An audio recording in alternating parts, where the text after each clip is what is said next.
नमस्कार, आप देख रहे हैं तापमान लाइव। हिंदुस्तान अवाम मोर्चा सेकुलर के संतोष सुमन ने अपने कार्यकर्ताओं को बुला करके एक महत्वपूर्ण बैठक लिया और उन्हें पत्रकारों को संबोधित करते हुए महत्वपूर्ण जानकारी दी। जब उनसे पूछा गया कि चिराग पासवान ने कहा कि हम 243 सीटों पर विधानसभा चुनाव लड़ेंगे, तो उन्होंने बड़ी शालीनता से जवाब देते हुए कहा कि उनके कहने का मतलब ये है कि हम एनडीए को मजबूत करेंगे। तो ये सारे मुद्दे पे उन्होंने सभी लोगों को संबोधित किया और पत्रकारों को महत्वपूर्ण जानकारी देते हुए क्या कुछ कहा, हम जानते हैं। चुनाव से पहले हम लोग इनका बुलाएंगे, तो कुछ फॉर्मेट हमने तैयार किया है। जो मॉनिटरिंग फीडबैक होता है कैसे आएगा, वो सब बातों पर आज चर्चा होगी।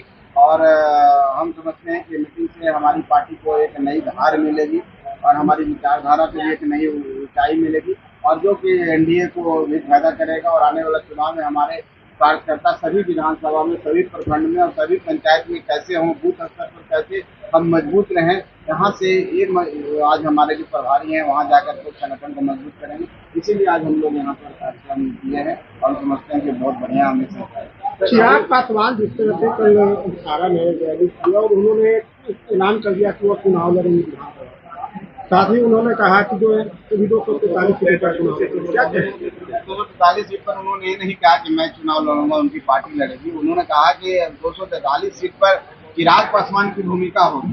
कहने का मतलब उन्होंने कहा कि 243 सीट पर चिराग पासवान लड़ेंगे, तो 243 सीट पर चिराग पासवान लड़ेंगे मतलब है कि वो 243 सीट पर काम करेंगे, एनडीए को जिताने का काम करेंगे। वो बात हम भी कह रहे हैं। हम पार्टी भी 243 सीट पर चुनाव लड़ेगी, नहीं तो चुनाव में मदद करेगी। और हम पूरे एनडीए एक होकर के 243 सीट पर हमारी तैयारी पूरी जोड़ होना चाहिए कि हम 100% रिजल्ट दे। अगर नहीं भी दे तो हमारे जो नारा है 225 सीटों से कम 225 सीट है, जिसके लिए हम सबको मिल करके तैयार होना चाहिए। हम सबको मिल करके चुनाव लड़ना होगा और हमको इस तरह से चुनाव लड़ना होगा कि हम एक एक सीट पर लड़ रहे हैं। वही चिराग पासवान जी के हैं। लेकिन वो चुनाव लड़ने वाले अगर वो लड़ने वाले हैं, उन्होंने खुद बोला है। और जहाँ तक समझ पाया हूँ अभी तक की अस्पष्टता नहीं आई है उनकी बातों से। लेकिन अगर चुनाव लड़ना चाहते तो हम लोग स्वागत करेंगे।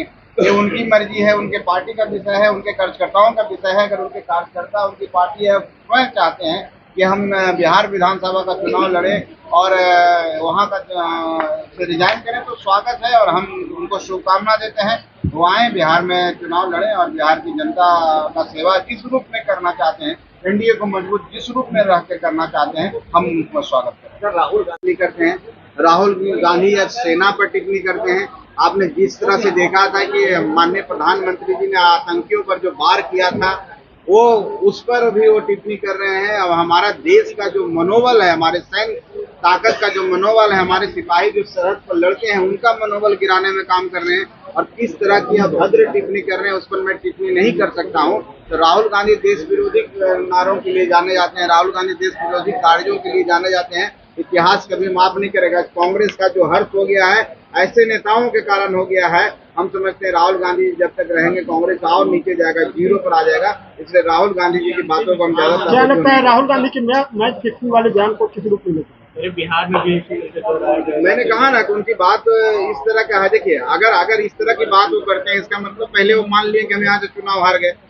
अब चुनाव हारा हुआ व्यक्ति जो मन से हार गया, वो लड़ाई में कितना खड़ा रहेगा आप समझ लीजिए। तो जो पहले ही हार मान लिया और एक बहाना ढूंढ लिया कि महाराष्ट्र में ऐसा हुआ था। क्या महाराष्ट्र में ऐसा हुआ था? महाराष्ट्र में लोगों ने, वहाँ की जनता ने, वहाँ के मालिकों ने वहाँ अपना सरकार चुना, अपना प्रतिनिधि चुना। बिहार में भी यहाँ पर अपने प्रतिनिधि एनडीए के रूप में चुनेंगे।